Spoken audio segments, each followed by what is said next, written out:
কুমুদিনীর নামটা শুনলেই সবাই একটু নাক সিটকানি দেয় যে কুমুদিনী আসলে কি। কুমুদিনীর প্রতিষ্ঠাতা হচ্ছে রণদা প্রসাদ সাহা, যিনি একজন ব্যবসায়ী সমাজসেবক ছিল।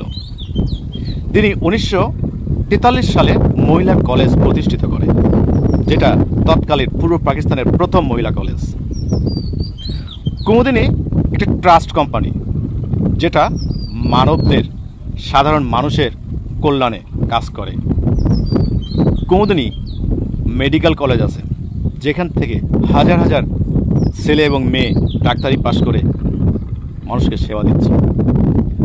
কুমুদিনী মেডিকেল হাসপাতাল আছে, যেখানে খুব কম সময়, কম খরচে চিকিৎসা দেওয়া হয় এবং ঔষধ সরবরাহ দেওয়া হয়।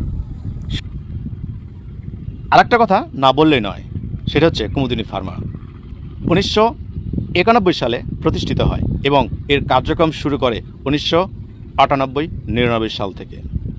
সুতরাং আপনারা বিশ্লেষণ করবেন, জানাবেন আসলে কুমুদিনী ট্রাস্ট, কুমুদিনী ফার্মা কেমন কোয়ালিটি হতে পারে। আমার কিছু বলার নেই।